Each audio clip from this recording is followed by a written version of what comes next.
ആദ്യം അൻവർ ഷാ പാലോട്. ഇടതുപക്ഷം ഭരണ തുടർച്ചയുണ്ടാകും എന്ന പ്രതീക്ഷ കൈവിട്ടിട്ടില്ല. ഇന്നും CPM സംസ്ഥാന സെക്രട്ടറി അതിന്റെ സാധ്യതകൾ പറയുന്നു. ഭരണവിരുദ്ധ വികാരമില്ല എന്നാണ് എക്സിറ്റ് പോളുകൾ പറഞ്ഞിരിക്കുന്നത് എന്നതാണ് അദ്ദേഹം വിശദീകരിക്കുന്നത്. എങ്ങനെയാണ് ഒരു ഭരണ തുടർച്ചയുടെ സാധ്യതയെ താങ്കൾ കാണുന്നത്? രഘു, കേൾക്കാമെന്ന് വിശ്വസിക്കുന്നു. കേൾക്കാം. ഓക്കെ.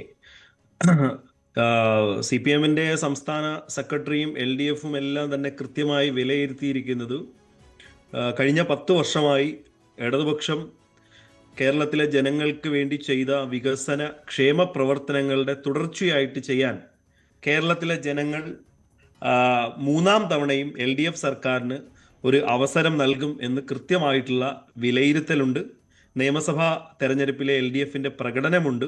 അപ്പോൾ ഇതെല്ലാം കഴിഞ്ഞ ഒരു 20 വർഷമായിട്ട് LDF-ന്റെ കയ്യിലിരിക്കുന്ന സിറ്റിംഗ് സീറ്റുകളെ സംബന്ധിച്ച് കൃത്യമായ വിലയിരുത്തലുകളുണ്ട്.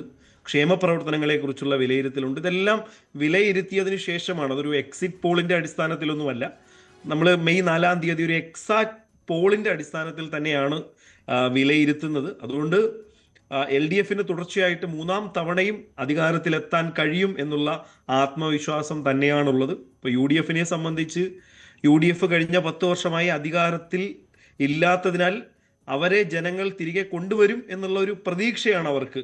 കഴിഞ്ഞ 5 വർഷത്തിന് മുൻപേ നടന്ന തെരഞ്ഞെടുപ്പിൽ 2021 നടന്ന തെരഞ്ഞെടുപ്പിന്റെ റിസൾട്ടിന് തലേ ദിവസം വരെയും അന്ന് രാവിലെ വരെയും രമേശ് ചെന്നിത്തല അടക്കമുള്ള ആൾക്കാർക്ക് ഇതേ ശുഭപ്രതീക്ഷയായിരുന്നു.